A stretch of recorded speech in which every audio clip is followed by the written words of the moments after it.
Você tem sido uma esposa exemplar? Bora pro vídeo!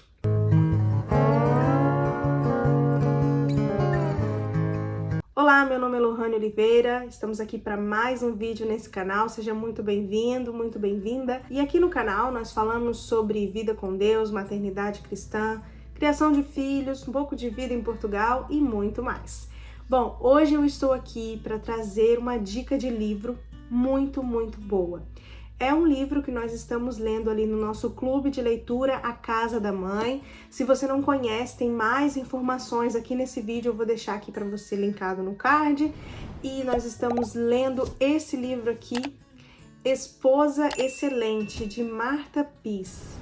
É um livro muito bom, é um livro que tem impactado assim, muitas mulheres, todo mundo que lê esse livro percebe o quanto precisa mudar e o quanto precisa melhorar para ser uma esposa excelente, para ser uma esposa que abençoe a vida da sua casa, do seu marido, que abençoe os seus filhos, a sua família e que, acima de tudo, agrada o coração de Deus. Bem, a autora Martha Peace é casada há mais de 40 anos e há muitos anos trabalha no Ministério de Aconselhamento para Mulheres.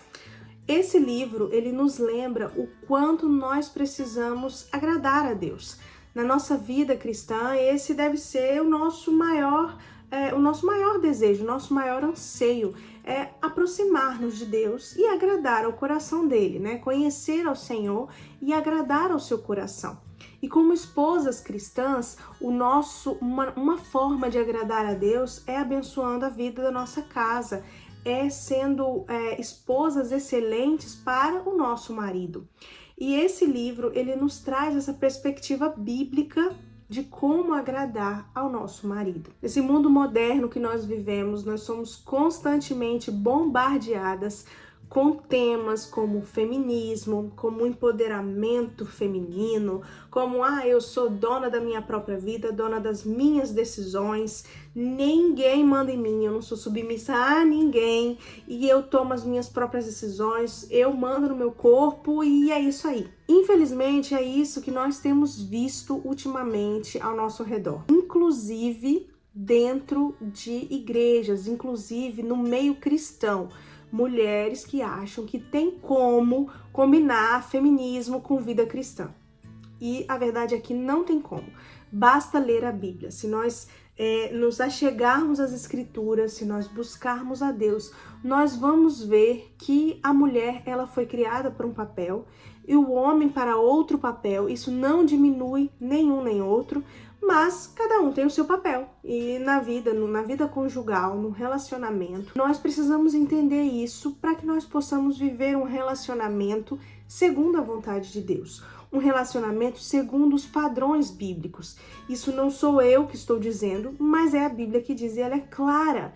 E esse livro, ele nos traz a lembrança disso, porque o livro ele tem muitas referências bíblicas, ou seja, ele é baseado nas Escrituras. O livro é dividido em 21 capítulos bem escritos, com temas muito pertinentes à nossa vida cristã, e ele não é um livro que só uma esposa deve ler. Quem está se preparando para casar também, eu acho que deveria ser uma leitura obrigatória, porque a gente vai se deparar com situações em que muitas das vezes nós achamos que estamos na razão, que está tudo certo, que é o jeito natural da mulher agir com um homem, por exemplo, que não é cristão, e a Bíblia não diz isso.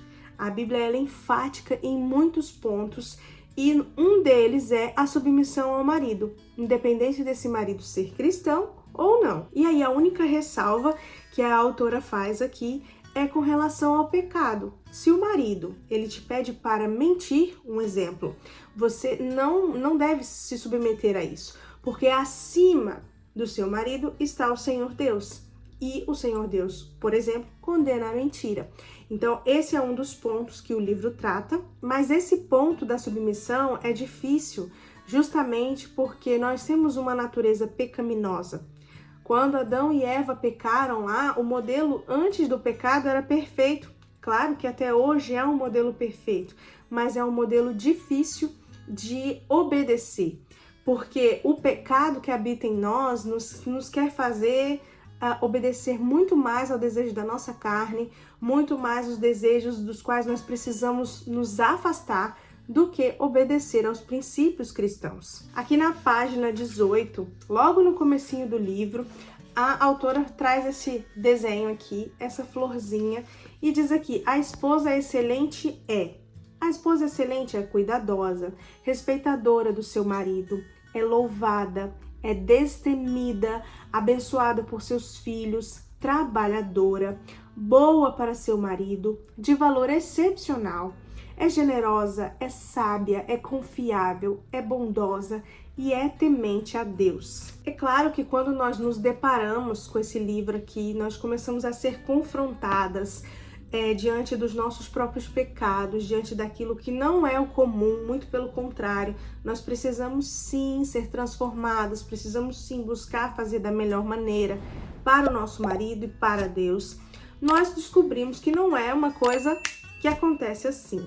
Muito pelo contrário, nós precisamos nos despojar, nós precisamos nos tirar de nós, lançar fora aquilo que é pecado, aquilo que pertence ao velho homem, ou seja, aquilo que nós fazíamos antes de ter consciência do que é verdadeiro, do que é correto, daquilo que vem de Deus, daquilo que é princípio bíblico. E não só lançar fora, né? Por exemplo, se eu descubro que mentir é pecado e eu lanço fora, eu deixo de mentir, mas só deixar de mentir é muito pouco. Eu preciso fazer algo para mudar aquele pensamento, aquela reação que existia antes, para entrar no lugar da mentira. Então a Bíblia diz assim, ó, lá em Efésios 4, a partir dos versículos 20, ele diz que devemos deixar de lado a mentira e cada um deve falar a verdade ao seu próximo. Parece uma coisa assim meio claro, né? É óbvio, mas não. Nós precisamos de deixar de lado aquilo que fazíamos errado e começar a fazer algo novo, algo que venha substituir aquele velho hábito. Por exemplo, aquele que furtava, não furte mais. Ok, não vou furtar. E agora, o que eu vou fazer? Aí a Bíblia diz: trabalhe para que tenha com que acudir ao necessitado. E da mesma maneira acontece na nossa vida como esposas cristãs.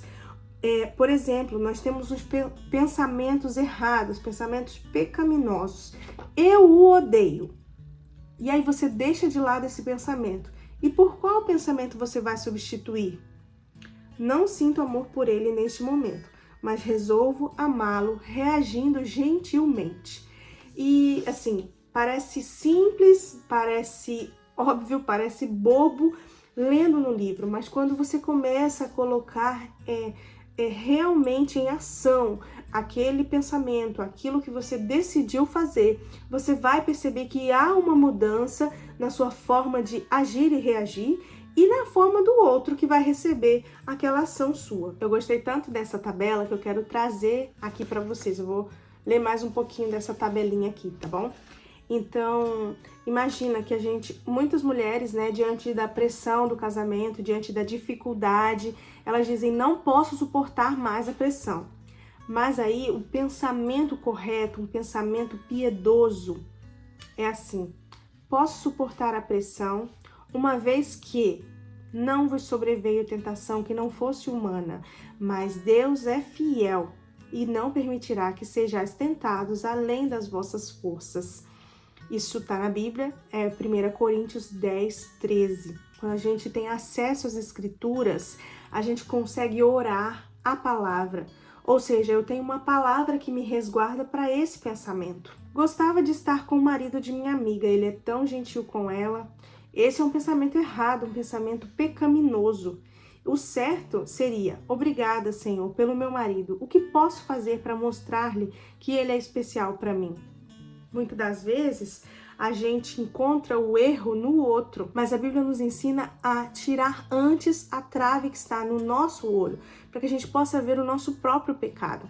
Então, às vezes, a reação do nosso cônjuge é por nossa culpa, é por algo que nós fazemos e a mudança precisa começar em nós. Se ele me amasse, seria romântico. Então, olha só o que a Bíblia diz: o amor não procura os seus interesses, 1 Coríntios 13:5. O que posso fazer para demonstrar amor por ele? Esse capítulo aqui é um capítulo muito, muito bom. Todo livro, né? A gente ainda está no início do livro, mas eu queria já trazer para vocês aqui, porque eu acho que o clube de leitura ele tem isso, tem o nosso desejo de partilhar, né? A gente está ali lendo junto, porque a gente não quer aprender sozinha, a gente quer estar ali em comunidade com outras mulheres, com o mesmo pensamento de crescimento, e é por isso que eu trouxe esse livro aqui para você também, que não faz parte do clube, mas que gostaria de ter acesso a esse livro, que gostaria de saber um pouco mais sobre ele. Por isso que eu tô trazendo algumas partezinhas do que eu tô lendo. Futuramente vou trazer os outros capítulos também para que a gente possa estar falando sobre eles. Um outro capítulo aqui muito interessante é o capítulo 6, que fala sobre os ídolos que podem estar na nossa vida, que nós podemos cultivar na nossa vida, que nos afastam de Deus e nos afastam do propósito de Deus para o nosso casamento.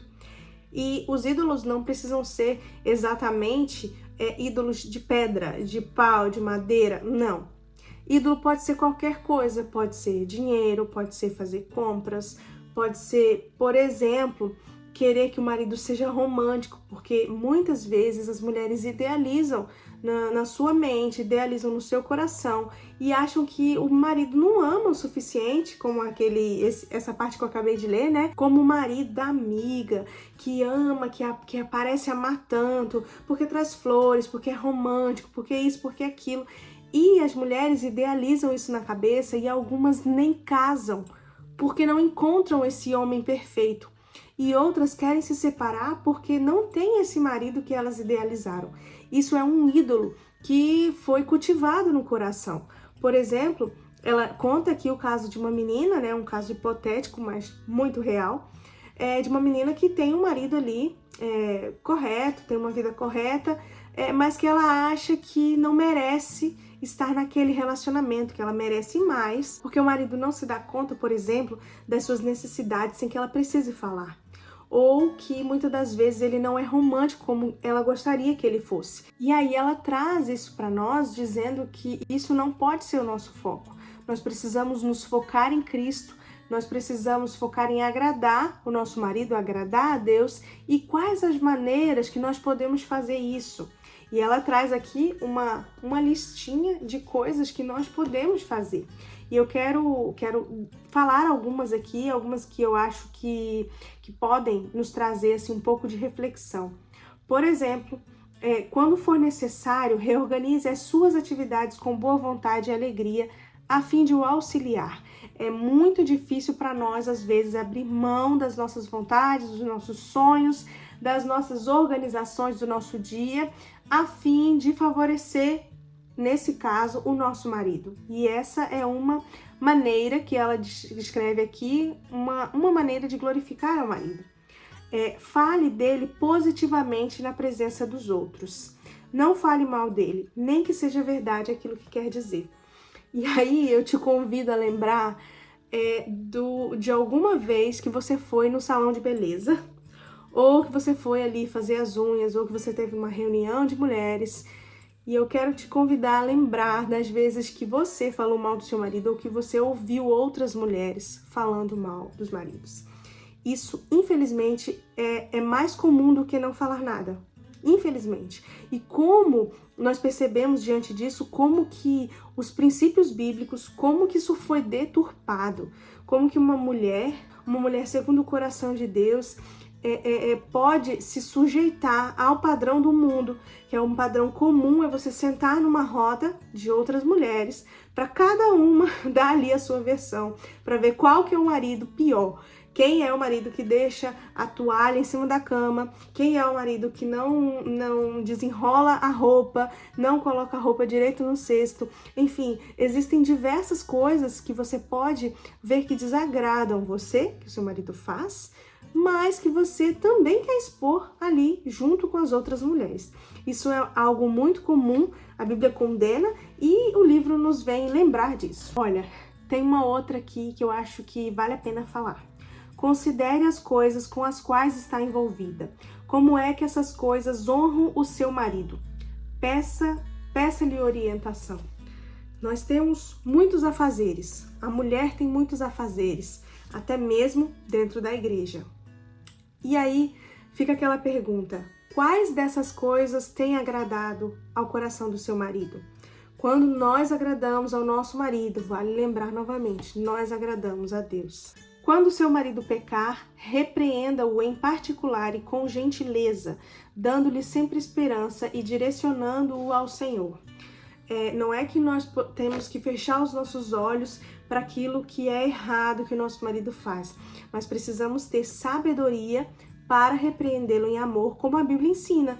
A Bíblia ensina que quando nós encontrarmos alguém que está em pecado, nós devemos corrigir essa pessoa, mas corrigir com amor, né? Corrigir de uma maneira santa, de uma maneira bíblica. E a Bíblia nos ensina como fazer isso. E nós podemos repreender o nosso marido com sabedoria, sabendo o momento certo, não é qualquer momento, não é ali no momento da mesa, onde todos estão reunidos e ali, eu vou te corrigir agora. Porque para tudo existe uma ocasião certa, assim como nos diz Eclesiastes 3. Enfim, tem muitas outras aqui, eu não vou ler todas, convido você a ler.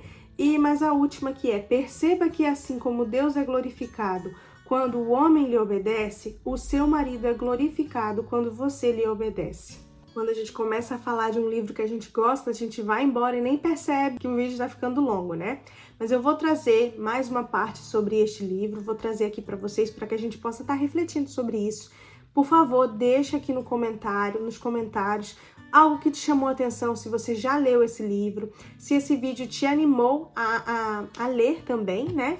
Se você quiser fazer parte do nosso clube de leitura, entre em contato com a gente também, aqui pelos comentários ou no direct do Instagram. Tem sempre bastante informação por lá.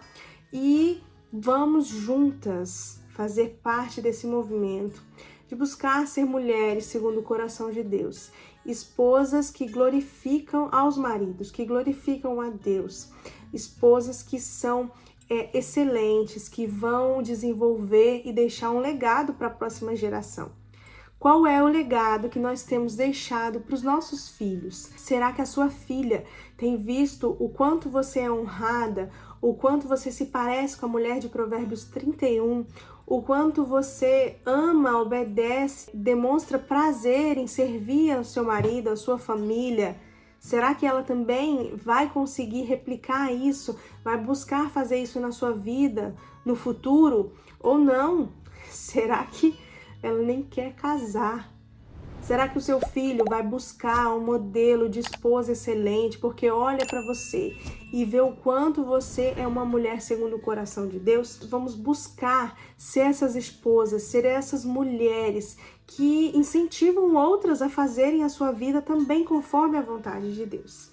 Bom, eu fico por aqui, mas eu volto depois para trazer mais sobre esse livro. Não esquece de curtir, não esquece de deixar o seu comentário, não esquece de partilhar esse vídeo com outras mulheres e de me seguir no Instagram, @acasa.damãe. Um beijo e até o próximo vídeo.